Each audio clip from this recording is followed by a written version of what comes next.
नमस्कार फ्रेंड्स, आपका वेलकम मेरे यूट्यूब चैनल LIS एकेडमी में। और दोस्तों, हम करा रहे हैं जी के वन लाइनर। मतलब आपका जिन ऑब्जेक्टिव भी आता है, तो ऑब्जेक्टिव का ही दूसरा रूप एक तरह से वन लाइनर है, क्योंकि एक ही ऑप्शन सही होता है, तो इसलिए हम वन लाइनर क्वेश्चन करा रहे हैं। और ऐसा कोई कंपटीशन नहीं है जिसमें जीके ना आती हो। आप लोगों की भारी मांग थी, तो इसलिए हम करा रहे हैं। और चैनल पर नए हैं तो लाइक सब्सक्राइब कर दीजिए। दोस्तों, शुरुआत करते हैं आज के क्वेश्चन का।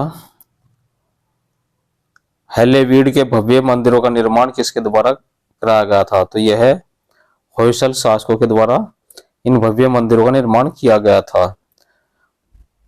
गुप्त वंश का शासक किसको माना जाता है? गुप्त वंश का शासक श्रीगुप्त को गुप्त वंश साम्राज्य का संस्थापक माना जाता है ना। नेक्स्ट क्वेश्चन है, भारत में नेपोलियन किसको कहा जाता है? तो भारत का नेपोलियन समुद्रगुप्त को कहा जाता है। टोडरमल किसके दरबार में राजस्व मंत्री था? तो टोडरमल अकबर के दरबार में राजस्व मंत्री था। और दोस्तों, कई बच्चे कमेंट्स हम लोगों के पास आते थे कि सर मैं 5 बार कुछ वो दे चुका हूँ एग्जाम, एक बार इंटरव्यू भी दे चुका हूँ, 2 बार मेरा सिलेक्शन नहीं होता है। यार प्लीज आप लोग डिस्टर्ब मत हो। देखो, आप लोगों को ही मोटिवेट करने के लिए मैंने दूसरा चैनल स्टार्ट किया है, होप एक्स्ट्रा डोज। हाँ दोस्तों, होप एक्स्ट्रा डोज एक यूट्यूब चैनल किया है, आप लोग वहां देखो। मैं अच्छी अच्छी स्टोरी लेकर आ रहा हूँ, कुछ मोटिवेशनल 2-3 लाइन की पंक्तियां, शेरो शायरी या जो भी उनको मैसेज कहिए, आपको मोटिवेट करने के लिए मैं वहां डाल रहा हूँ। तो होप एक्स्ट्रा डोज को भी आप लोग देखें, मोटिवेट हों, निराश मत हों। देर से बेर होती है, लेकिन सक्सेस मिलती जरूर है, बस आप अपना काम करते रहिए। तो शुरुआत करते हैं अगला क्वेश्चन। महात्मा गांधी का जन्म कब और कहाँ हुआ था?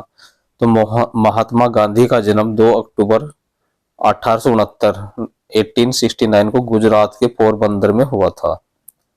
अगला क्वेश्चन है, दिल्ली भारत की राजधानी किस वर्ष बना था? तो सन 1912 में दिल्ली भारत की राजधानी बना था। नेक्स्ट क्वेश्चन है, पृथ्वी का ध्रुवीकरण व्यास कितना होता है? तो पृथ्वी का ध्रुवीय व्यास होता है हमारा 12,714 किलोमीटर होता है। नेक्स्ट क्वेश्चन है, मिट्टी के कटान का मुख्य कारण क्या होता है? तो दोस्तों, जंगलों की कटाई हमारे मिट्टी के कटान का मुख्य कारण होती है। नेक्स्ट क्वेश्चन हमें, किसके द्वारा लोहे के निष्करण किया जा सकता है? तो किसके द्वारा लोहे का निष्करण किया जाता है? वो होता है हमारा हेमेटाइट अयस्क के द्वारा लोहे का निष्कर्षण किया जा सकता है। अगला क्वेश्चन, चाय की खेती कैसी जलवायु में होती है? तो दोस्तों, चाय की खेती गर्म और आर्द्र जलवायु में होती है। आसाम में क्या है कि गर्मी भी पड़ती है और वहाँ आर्द्रता रहती है। मैं रहा हूँ, स्मेल आने लगती है खुद के शरीर से, चिप चिप चिप रहता है। देश का सबसे बड़ा कंटेनर बंदरगाह कौन सा है? तो नाहवा शेवा, यानी कि जवाहरलाल नेहरू मुंबई बंदरगाह भी इसका नाम हो गया है। तो ये देश का सबसे बड़ा कंटेनर बंदरगाह है।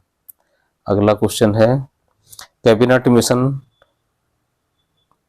16 मई 1946 की सिफारिश पर किसका गठन हुआ था? तो संविधान सभा का जो गठन हुआ था, वह जो कैबिनेट मिशन था उसी के सिफारिश पर हुआ था।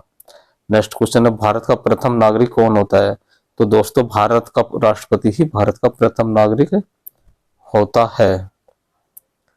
पहली बार 14 बैंकों का राष्ट्रीयकरण कब हुआ था? तो 19 जुलाई 1969 को प्रथम बार 14 बैंकों का राष्ट्रीयकरण हुआ था। ध्वनि को किसमें मापा जाता है? यानी ध्वनि मापने की इकाई क्या है? तो डेसिमल में ध्वनि को मापा जाता है। डेसिमल ध्वनि मापने की इकाई होती है। कांच से गुजरते समय कौन से रंग की किरणों की गति सबसे कम होती है? तो सबसे कम गति होती है जो कांच से गुजरती है, वो हमारा बैंगनी रंग की जो किरणें होती है, उनकी गति सबसे कम हो जाती है। सन 1984 में भोपाल गैस त्रासदी में किस गैस का रिसाव हुआ था? Most important question. Methyl isocyanate का भोपाल गैस त्रासदी में रिसाव हुआ था। जो घटना वो सन 1984 में घटी थी। हिंदुस्तान के इतिहास में इंदिरा गांधी की मृत्यु और भोपाल गैस त्रासदी, ये 2 बड़ी घटनाएं हुई थी। सिनेबार किसका अयस्क होता है? तो सिनेबार जो अयस्क होता है हमारा, वो पारा का अयस्क होता है सिनेबार। लीनियस को क्या कहा जाता है? तो दोस्तों, लीनियस थे, उनको आधुनिक वर्गीकरण का पिता कहा जाता है, फादर ऑफ मॉडर्न क्लासिफिकेशन? मुर्रा, सूती, मवाड़ी, जाफराबादी और मेहसाना किसकी नस्लें हैं? तो ये सभी भैंस की मुख्य नस्लें होती हैं। मुर्रा, सूती, मवाड़ी, जाफराबादी, मेहसाना आदि जो भैंस की मुख्य नस्लें हैं, है ना, अच्छी दूध देने वाली यानी नस्ल मानी जाती है इनको। मसालों की रानी किसको कहा जाता है? बढ़िया क्वेश्चन है। इलायची मसालों की रानी कहलाती है। और नॉर्मल भी आप मसालों के साथ साथ आमतौर पर पान वगैरह में खाते हैं, और कुछ लोग चबाते हैं कि कई फायदे होते हैं इलायची के, खासतौर से छोटी इलायची, मुंह में स्मेल भी नहीं होती। दालचीनी की प्राप्ति वृक्ष के किस भाग से होती है? तो दालचीनी देखा होगा आपने, लकड़ी होती है सूखी सूखी छोटी सी छाल टाइप, है ना, तो वही है, वृक्ष की छाल से ही दालचीनी की प्राप्ति होती है। सिस्टम नेयर किसकी पुस्तक है? तो लीनियस की पुस्तक है सिस्टम नेचर। सिस्टम नेचर पुस्तक का नाम है और लेखक है हमारे लीनियस है। टका किस देश की मुद्रा है? तो दोस्तों टका हमारे बांग्लादेश पड़ोसी जो राज्य है उसकी मुद्रा है टका। बकरी के संदर्भ में केंद्रीय अनुसंधान संस्थान उत्तर प्रदेश में कहाँ स्थित है? तो बकरी पर जहां अनुसंधान होता है वो केंद्रीय संस्थान जो है उत्तर प्रदेश के मथुरा के पास मखदूम में स्थित है। राज्यसभा का पदेन अध्यक्ष कौन होता है? तो राज्यसभा का जो पदेन अध्यक्ष होता है वह है हमारे उपराष्ट्रपति होते हैं। भारत के उपराष्ट्रपति भारत की राज्यसभा के पदेन अध्यक्ष होते हैं। थल सेना दिवस कब मनाया जाता है? तो थल सेना दिवस प्रतिवर्ष 15 जनवरी को मनाया जाता है। मोनाजाइट भारत में कहाँ पाया जाता है? तो केरल के समुद्री तट पर बालू में प्रचुर मात्रा में मोनाजाइट मिलता है। अगला क्वेश्चन है, ग्रैंड ओल्ड मैन किसको कहा जाता है, किसका नहीं, किसको कहा जाता है?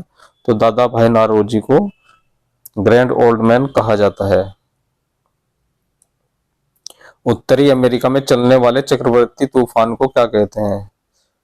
टॉर्नेडो कहते हैं जो तूफान उत्तरी अमेरिका से चलता है। राज्यपाल पद ग्रहण पूर्व से किसके सम्मुख अपने पद की शपथ लेता है? तो उच्च न्यायालय के मुख्य न्यायाधीश के सम्मुख राज्यपाल अपनी पद और गोपनीयता की शपथ लेते हैं। अगला क्वेश्चन है हमारा, चंद्रमा पर व्यक्ति का भार कितना होता है? इंपॉर्टेंट क्वेश्चन है, ये भी होना चाहिए आप लोगों को पता। पृथ्वी के भार का 1/6 गुना भाग होता है, यानी कि अगर 6 किलो किसी व्यक्ति का वजन पृथ्वी पर है तो चंद्रमा पर उसका वजन सिर्फ 1 किलो होगा। और दोस्तों इस तरह की वीडियो मैं कंटिन्यू रखूंगा, 1 दिन 2 दिन के अंतराल पर, जब भी समय मिलेगा आप लोगों को लाइब्रेरी साइंस के साथ साथ डालते रहेंगे। और जो बच्चे लाइब्रेरी साइंस के नहीं है, तो ऐसा कोई एग्जाम नहीं है जिसमें जीके ना पूछी जाती हो।